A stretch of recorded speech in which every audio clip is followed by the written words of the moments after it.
उत्तर प्रदेश का एक बेहद शांत और हरा भरा गांव है हरिपुर। यहाँ की सुबह चिड़ियों की चहचहाहट से होती है और शामें ठंडी हवाओं के सुकून से। इसी गांव में रमेश नाम का एक किसान रहता है। रमेश इंसान बहुत सीधा है, लेकिन उसके अंदर एक शरारती बच्चा छुपा है। उसे हंसना और दूसरों के साथ मजाक करना बहुत पसंद है। उसकी पत्नी कमला एक बहुत ही सुलझी हुई और शांत स्वभाव की महिला है।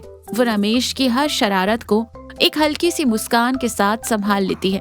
रमेश की जिंदगी एकदम बढ़िया चल रही थी, लेकिन तभी उसके जीवन में भूचाल लाने के लिए शहर से उसका चचेरा भाई सुरेश गांव आ गया। सुरेश बचपन से शहर में रहा है। उसे एक अजीब सी बीमारी है, वैरायटी की बीमारी। उसे हर चीज में, खास तौर पर खाने में कुछ नया और अलग चाहिए। रोजमर्रा का खाना उसे जहर लगता है। अगर किसी चीज का नाम थोड़ा विदेशी या अजीब सा हो तो वो उसे बहुत चाव से खाता है। सुरेश की इस आदत ने रमेश का हमेशा सिर दर्द बढ़ाया है। सुरेश एक ऑटो से उतरता है, आंखों पर काला चश्मा, हाथ में 2 बड़े ट्रॉली बैग। रमेश और कमला मुस्कुराते हुए आगे आते हैं। अरे मेरे शहरी बाबू, आ ही गया तू आखिरकार गांव की मिट्टी में। कैसा है मेरा भाई? सफर में कोई तकलीफ तो नहीं हुई? सुरेश चेहरे से पसीना पोंछते हुए और थोड़ा मुंह बनाते हुए कहता है, अरे क्या बताऊं रमेश भैया, वो शहर का ट्रैफिक, धुआं और ऊपर से काम का टेंशन, मेरा तो दिमाग सुन्न हो गया था। मैंने सोचा चलो कुछ दिन गांव की ताजी हवा खाकर आता हूँ। यहाँ का सुकून बहुत याद आ रहा था। बहुत अच्छा किया देवर जी जो आप आ गए।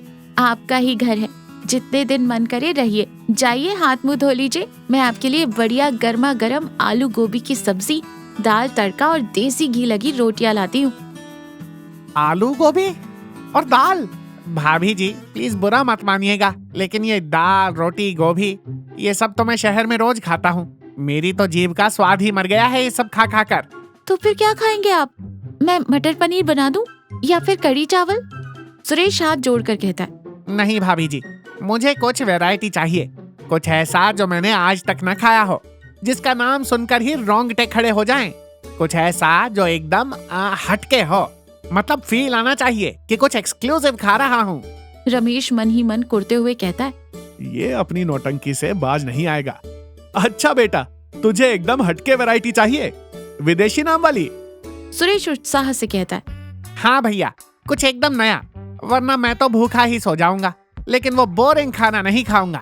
रमेश एक गहरी सांस लेकर कहता है। हाँ, ठीक है सुरेश बाबू, अगर तुझे वैरायटी ही चाहिए तो वैरायटी ही मिलेगी।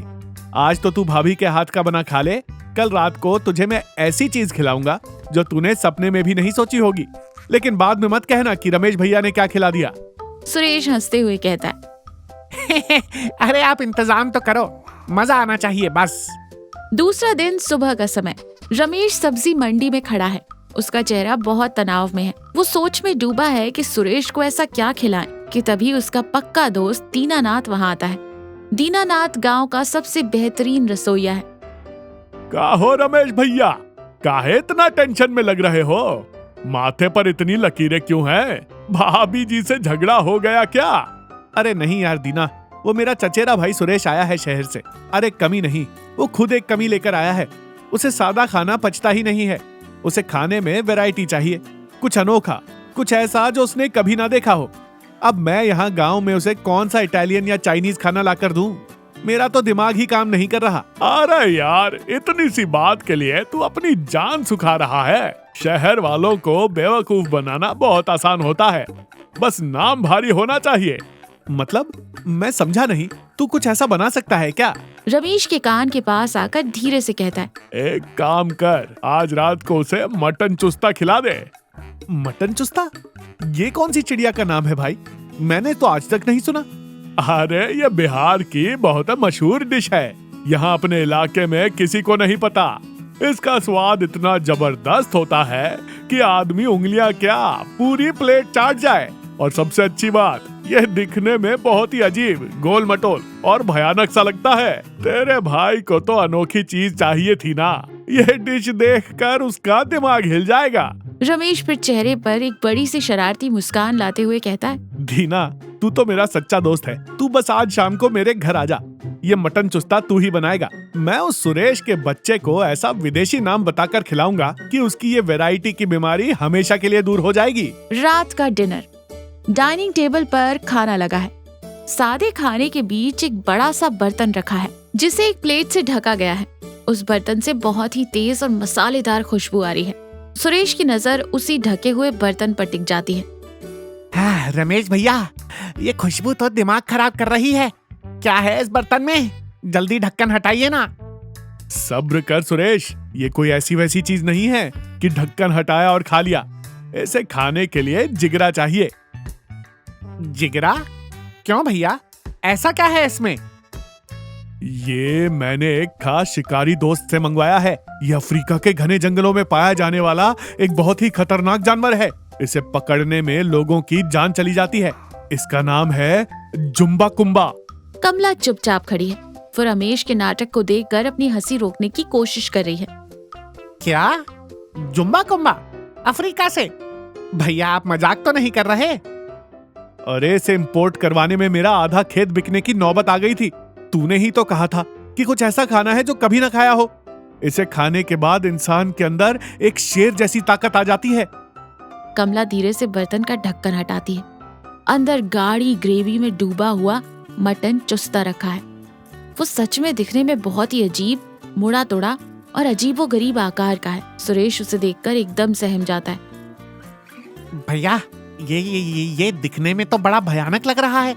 इसका आकार कैसा अजीब सा है। अरे पगले, जो चीज इतनी दुर्लभ होती है वो दिखने में वैसी ही भयानक होती है। तो इसके रंग रूप पर मत जा, एक बार मुंह में रख, फिर देख जुम्बा कुम्बा का जादू। सुरेश बहुत ही डरते डरते एक छोटा सा टुकड़ा चम्मच से उठाता है, आंखें बंद करके मुंह में रखता है, धीरे धीरे चबाता है। कुछ ही सेकंड में उसके चेहरे की घबराहट गायब हो जाती है। अरे वाह रमेश भैया, क्या चीज है ये? ये तो मुंह में जाते ही मक्खन की तरह घुल गया। इसका स्वाद मटन जैसा है, लेकिन ये मटन से 100 गुना ज्यादा लाजवाब है। मैंने कहा था ना, ये जुम्बा कुम्बा है। खा, पेट भर के खा। सुरेश पूरी प्लेट साफ कर जाता है और उस विदेशी जानवर की तारीफ करते नहीं थकता। तीसरा दिन, सुबह का समय। सुरेश आंगन में कुर्सी पर बैठकर बड़े रुतबे से चाय पी रहा है। वो बहुत खुश है। रमेश और कमला वहीं बैठे बातें कर रहे हैं। रमेश भैया, कल रात का जुम्बा कुम्बा मैं जिंदगी भर नहीं भूल सकता। मैंने शहर में अपने सारे दोस्तों को फोन करके बता दिया है कि मैंने अफ्रीका का जानवर खाया है। सब जल भुनकर राख हो गए हैं। बहुत बढ़िया किया सुरेश, और थोड़ा बढ़ा चढ़ाकर बताना था। तभी दीनानाथ आंगन में आता है। उसके चेहरे पर एक बड़ी सी मुस्कान है। राम राम भाभी जी। राम राम रमेश और सुरेश बाबू, कैसे हैं? कैसी रही रात? नींद अच्छी आई? अरे दीनानाथ जी, क्या बताऊं, कल भैया ने मुझे अफ्रीका का जुम्बा कुम्बा खिलाया। मजा ही आ गया। दीनानाथ थोड़ा हैरान होने का नाटक करते हुए कहता है जुम्बा कुम्बा? वो क्या होता है? मैंने तो कल अपने हाथों से आपके लिए मटन चुस्ता बनाया था। सुरेश कुर्सी से खड़ा हो जाता है। उसके चेहरे का तो रंग ही उड़ गया है। तो फिर वो मटन चुस्ता क्या चीज है? अरे बाबूजी, मटन चुस्ता का मतलब बकरे की आंत। उसमें बकरे की चर्बी और मसाले भरकर पकाया जाता है। बिहार में बहुत चाव से खाते हैं लोग, लेकिन वो कोई विदेशी जानवर नहीं, अपने गांव के बकरे की आंत थी। ये सुनते ही सुरेश के चेहरे पर 12 बज जाते। उसके हाथ से चाय का कप गिर जाता है। उसे अचानक अपने पेट में अजीब सी हलचल महसूस होती है और सीधा बाथरूम की तरफ भाग जाता है। देख लिया अपना मजाक? मैंने आपको रात में ही मना किया था कि बेचारे के साथ ऐसा गंदा मजाक मत कीजिए। अब देखिए उसकी क्या हालत हो गई है। अरे कमला, मुझे क्या पता था ये इतना सीरियस ले लेगा। मैं तो बस उसकी वैरायटी की बीमारी का इलाज कर रहा था। सुरेश दालान में एक कोने में चुपचाप उदास बैठा है। उसके चेहरे पर बहुत ही ग्लानि और चिड़चिड़ाहट है। रमेश धीरे से आकर उसके पास बैठता है। आपने मेरे साथ ऐसा क्यों किया भैया? आपको पता है मुझे ये सब पसंद नहीं। आपने मुझे बकरे की, छी, मुझे तो सोचकर ही घिन आ रही है। आपने मुझे धोखा दिया है। फिर रमेश सुरेश के कंधे पर हाथ रखते हुए कहता है, मुझे माफ कर दे छोटे। मेरा इरादा तुझे धोखे देने का या तेरी भावनाओं को ठेस पहुंचाने का नहीं था। लेकिन एक बात बता, कल रात जब तू वो खा रहा था तब तुझे उसमें कोई बुराई लगी थी? सुरेश शांत रहता है। नहीं ना, कल तू उसे उंगलियां चाट चाट कर खा रहा था। तूने उसे दुनिया का सबसे बेहतरीन खाना बताया था। क्यों? सिर्फ इसलिए क्योंकि मैंने उसका नाम एक विदेशी जानवर का रख दिया था। अगर मैं तुझे पहले ही बता देता कि वो गांव की एक देसी डिश है तो क्या तू उसे छूता भी? सुरेश थोड़ा सा सोचने लगता है। उसकी आंखों में पछतावा दिखने लगा। देख सुरेश, गलती तेरी नहीं है, ये हम सब की सोच बन गई है। हमें लगता है कि जो चीज बाहर से आई है, जिसका नाम अंग्रेजी या विदेशी है, वही महान है। हम दिखावे के पीछे इतना भागते हैं कि हमारे अपने घर में, हमारी अपनी मिट्टी में जो असली स्वाद और प्यार छुपा है, हम उसे कूड़ा समझते हैं। कल तूने जो खाया वो वही देसी चीज थी जिससे तू हमेशा दूर भागता था। बस मैंने पैकिंग बदल दी थी। सुरेश एक गहरी सांस देते हुए फिर सुरेश रमेश की तरफ देखकर कहता है, सच में मेरी आंखें बंद थी। मुझे हमेशा ये लगता था कि गांव का सीधा सादा खाना, यहाँ की चीजें मेरे स्टैंडर्ड की नहीं है। मैं उस नाम और दिखावे के पीछे इतना पागल था कि असली स्वाद को पहचान ही नहीं पाया। कमला हाथ में खाने की थाली लेकर आती है। थाली में गर्मा गर्म चावल, पीली दाल और आम का अचार है।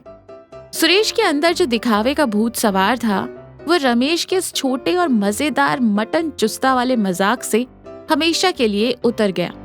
सुरेश को समझ आ गया था कि खुशी और स्वाद महंगी और विदेशी चीजों में नहीं, बल्कि अपनेपन और सादगी में होती है। गांव में बचे हुए अपने बाकी दिनों में सुरेश ने बिना किसी शिकायत के कमला के हाथ का बना सादा खाना खाया और अपनी जिंदगी के सबसे बेहतरीन पल बिताए। तो देखा, हमें बाहरी दिखावे और बड़े नामों के पीछे भागने की बजाय सादगी और वास्तविकता का सामना करना चाहिए।